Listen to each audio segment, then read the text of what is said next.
Joining me today is Joe Del Bosque Jr. He's the president of Del Bosque Farms in Los Banos, California.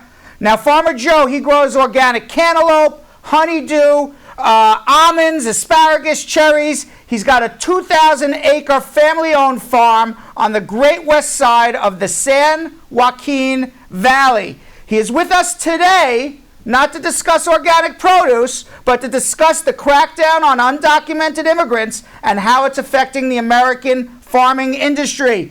Joe, welcome to Brad Show Live. Tell us all about your farm first. Well, it's good to be here, Brad. My farm is similar to a lot of farms in California where we grow fruits, nuts, and vegetables. We provide for a lot of the country. They go all over the U.S., go to chain stores across the U.S., and some go to Canada also. Last year, there was a story that circulated in the news that approximately $13 million worth of crops out in California went unpicked. They rotted in the fields because the farmers out there did not have staff to go and pick them. They did not have farm hands to go out and take the produce off of the farm and out to the stores because the rhetoric from Donald Trump was so fierce that workers were scared, immigrant workers were scared to come work on the farm. Tell us about that. When we started the year back in March of last year, harvesting asparagus, we did experience a lack of workers that didn't show up. We have our same workers come back almost every year in our seasonal crops. We called them, but a lot of them didn't come out for a few days, and we did lose some crop until they finally felt comfortable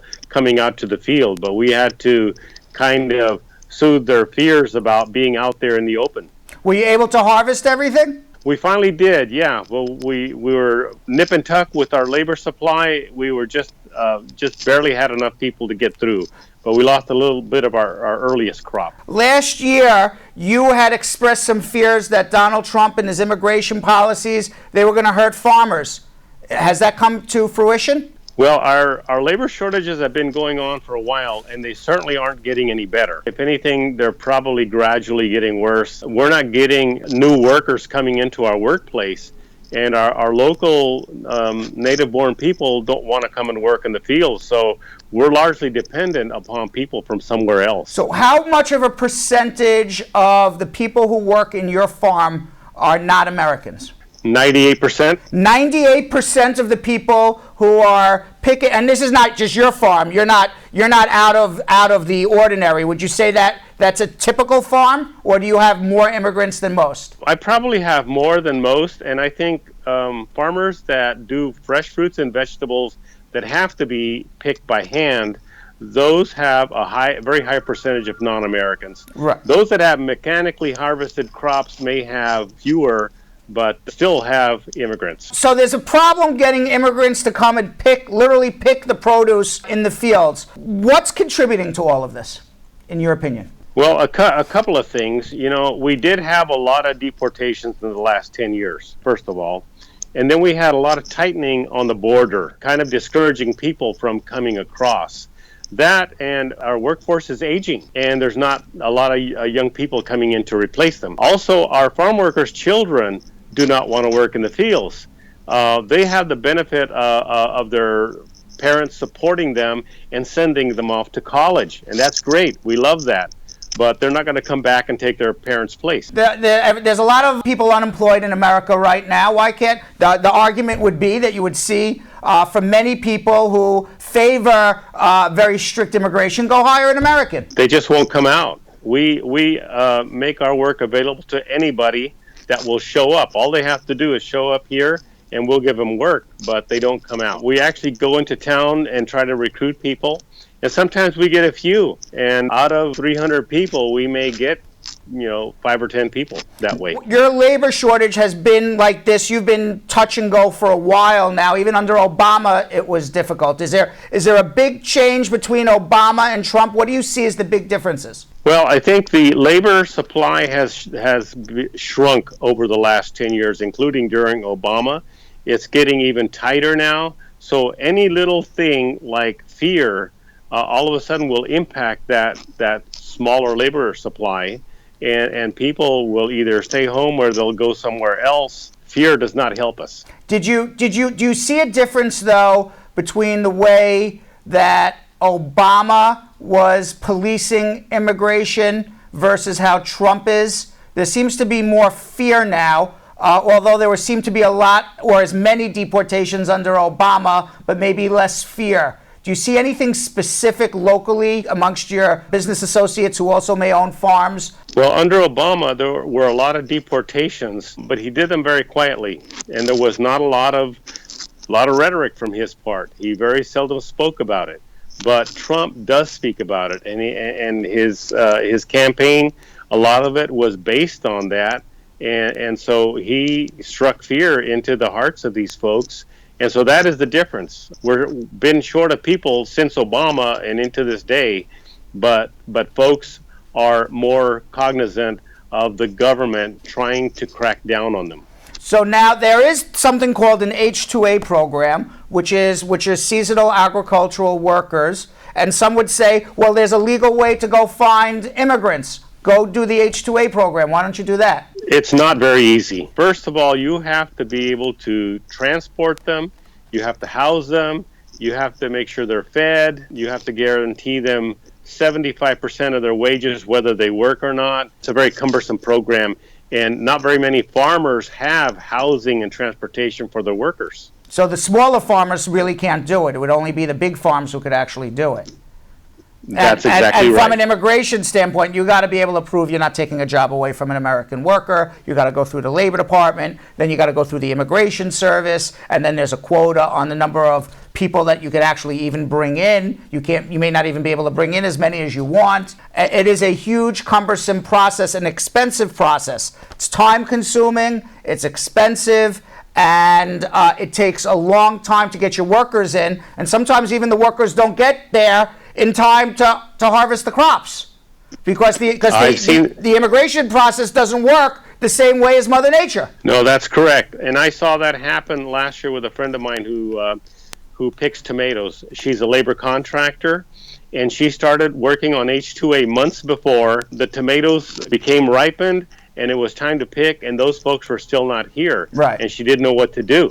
So I think they probably lost some of the crop at the beginning. So what do you think should be done? You're an outspoken critic of what's going on right now. You are living this every day. You're dealing with immigrants every day. You see them as human beings. What needs to be fixed? The first thing that needs to be done is we need to provide legal status to those people who are working right now. The people that are out there in the field right now, they're driving tractors, they're irrigating and so forth. We got to find a way to give them legal status. Then we have to have a guest worker program that makes it easier to bring people in for the season. Because right now we can grow all of our crops with 20 people, but it takes 300 to pick them. So we have a surge of demand for workers in the summer that we can't fill here. So we have to be able to bring people in at least for that season and then allow them to go back home. I agree with that. The way the system works now is the people are lucky enough to get here. They don't want to leave because they don't know if they'll ever make it back again. So it's actually that we are keeping them almost in jail in America, and I would say most people want to be able to go back and forth. And our stupid politicians don't allow it. The other thing I wanted to say was, because I'm playing the devil's advocate. Okay, you give the farm workers legal status. What's to say they're going to continue to work on the farm? How do we know they're not going to go take my job? I'm working in a store, or I'm in an office, and they got their green card now, and they don't want to pick apples anymore, and they want to go take my job in the office. What would you say to Americans about that? And that will probably happen. I think some of them will go off into other jobs. They could possibly go to construction, because sometimes construction has demand for people. So I think that we have to have a sort of a replenishment program where those people either they move on to something else or they retire and somebody has to come in and take their place. So we have to have a sort of replenishment program to replace those folks that migrate away or into retirement. It seems like it's a lot of common sense, and I don't understand why people can't understand that. You put yourself out there and you're saying, you know what, we got to be able to do this, we got to be able to change the laws, and you have a big business, and maybe somebody with a big business would say, I'm not going to say anything about immigration. I don't need anybody looking my direction. Why do you come out Why do you come out and do all of this? Yeah, a lot of farmers would not speak about this, Right. and I do stick my neck out there because somebody has to. And I feel that I have been doing this already so long that, I certainly have a lot to lose, but it has to be done. And folks out there in the public, in the American public, need to hear it from the farmer that produces their food. And they need to know that we need these people to pick those crops. The same people that have been picking those crops forever, we need to do something to give them legal status so that they don't have to work in fear. Now, a lot of farmers, they were big Trump supporters. They like the idea of getting rid of the death tax so that they can pass on their farms to the next generation without being taxed or having to break up the farm. Do you see some of the farmers with some buyer's remorse with Trump? I don't know if I would see that, but certainly they're getting a mixed bag from Trump. We look for who's going to help agriculture the most, and we weren't hearing that from Mrs. Clinton. So a lot of farmers decided to go with Trump, and now some of these fears are coming to life. And so, what do? We've got to try to see who can help us. And I think a lot of farmers thought it would be Trump. So is there anything else, other concerns for immigration? I know there's, the trade with China, tariffs, there's California put in a new hourly worker law. Tell me quickly about the other concerns that are hitting farmers. It's not just immigration. Farmers are getting hit from all sides. Well, we are getting hit by our state here on things like minimum wage. We're going to be up to $15 an hour in 4 years, and that's going to put a lot of crops out of business here. You watch in 4 years, there will be no more asparagus in California. It'll be gone. It'll be produced in Mexico, and that may happen to a lot of other crops. Now, the trade deal is also hurting crops like the almonds, because we export so many crops, and not just almonds. We export grapes, we export citrus, we export dairy products. Those are all important to California. We're one of the biggest agricultural exporting states in the nation, and so anything that constricts trade certainly does hurt us. Well, I see there's lots of issues here, and I really appreciate you coming on to share that with us. Let me ask you a question. And this is on my show a lot. Everybody always says, kick out the immigrants, they're illegal, they're criminals, until the ones you actually meet. Do you hear from farmers saying, the guys who work for me, the immigrants who work, they're all good guys, they should be able to stay? In the netherworld over here, they're saying everybody else should get out of here.